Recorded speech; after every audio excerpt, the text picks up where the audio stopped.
¿cómo andan? Hoy vamos a hablar específicamente de cosas que tenés que saber para seguir entrenando en el primer trimestre de embarazo. Lo primero que vamos a decir es que seguramente estés en ese momento donde todavía no te hiciste una ecografía, quizás pasaron 5 o 6 semanas y recién ahora te estás enterando, y lo más probable es que si no hay algún tipo de patología, te digan que tenés que esperar hasta la semana 8 para poder empezar a entrenar, porque ahí es donde te van a hacer la ecografía, donde se va a escuchar el corazón. Teniendo en cuenta que este momento es un momento de bastante incertidumbre, en líneas generales, ante una situación de un embarazo saludable, donde no hubo fertilización in vitro ni ningún tipo de intervención respecto a la fertilidad,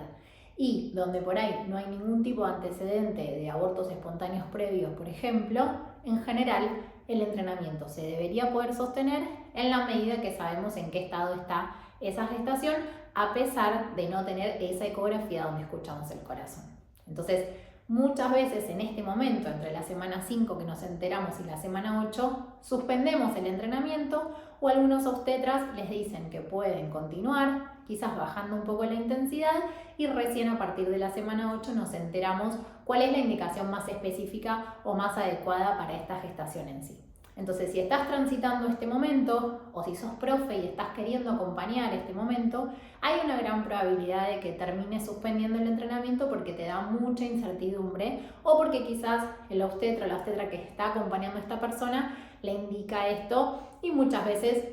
podría ser una indicación lógica, esperable, y digamos, no vamos a intentar convencer a la persona de que entrene, ni mucho menos.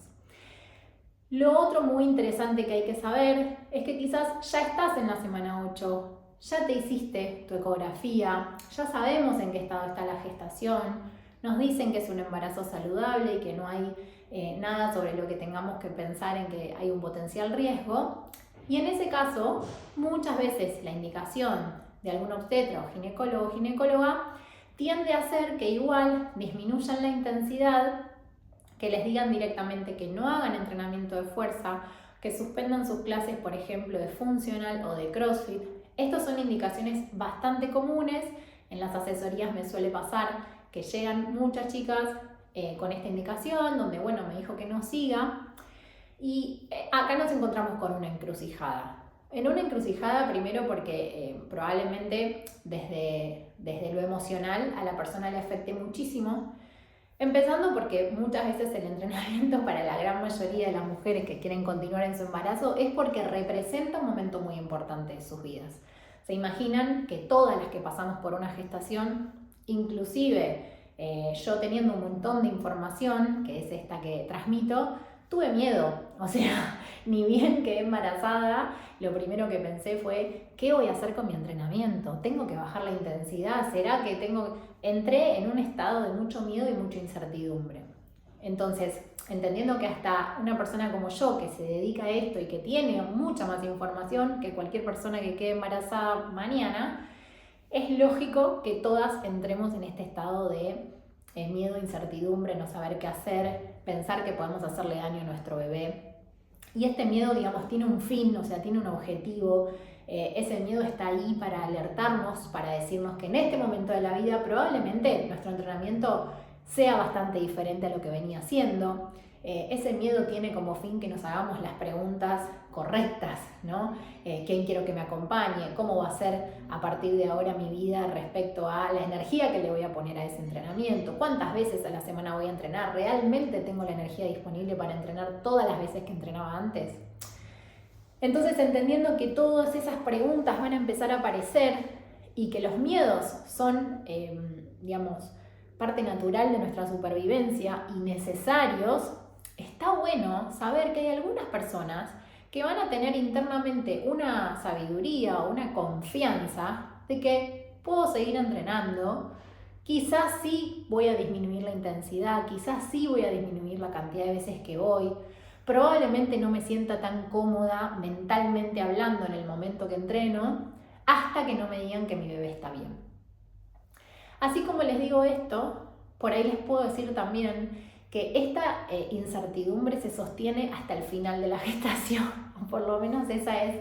mi experiencia personal y profesional, ¿no? Como esta duda constante de cómo estará mi bebé, esta cosa de querer ir a las ecografías para saber que está todo bien, para saber que todo lo que estoy haciendo forma parte de ayudar al bienestar de mi bebé. Entonces, hasta que no tengo a mi bebé en brazos, sinceramente el miedo nos va a acompañar probablemente hasta el último momento. A veces va a estar más grande ese miedo y a veces va a estar más chiquito, pero ese miedo existe. Nos tenemos que hacer un poco amigos todos y todas, entrenadores, bueno, los obstetras están mucho más cancheros, ¿no? Con ese miedo, pero digo, quienes entrenamos personas, la misma persona, como nos tenemos que amigar con ese miedo y saber que en este momento nos va a acompañar y que probablemente tomemos decisiones que no tienen tanto sentido, como por ejemplo dejar de entrenar las primeras 12 semanas, ¿no? Esta es una de las cosas más comunes que ocurren. Y realmente desde la lógica y desde la ciencia no tiene un sustento, ¿sí? Porque la realidad es que los factores de riesgo de aborto espontáneo no son el entrenamiento. Sí podemos decir, y esto acá me parece importantísimo, que por ejemplo las personas que trabajan en salud, las personas que se dedican a hacer guardias, a movilizar pacientes, las personas que se dedican a trabajos como ser bomberas, por ejemplo, policías, donde quizás hay un levantamiento de pesa, de una pesa que puede ser un ser humano, ¿no? En una guardia que tengo que movilizar a un ser humano, de máquinas, las personas que trabajan con máquinas, con cosas pesadas, donde no tengo un control de cuántas series, repeticiones, intensidad, sino que lo tengo que hacer de un momento a otro y porque me lo requiere mi trabajo, ahí sí vemos que existe una incidencia mayor de abortos espontáneos previos. Entonces vamos a decir que el movilizar cargas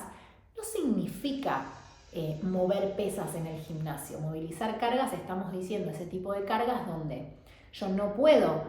controlar, ¿no? El ambiente, o sea, mi postura, el peso que voy a levantar, la forma en que lo voy a levantar, la cantidad de veces que lo voy a hacer, la cantidad de veces en la semana que me toca hacerlo, ¿no? Entonces, está bueno que entendamos que son dos cosas distintas. Movilizar cargas en un gimnasio, en un espacio controlado y regulado, o movilizar cargas en, por ejemplo, el hospital, donde no tengo ni idea ni cuántas veces, ni cómo lo voy a hacer, ni quién viene.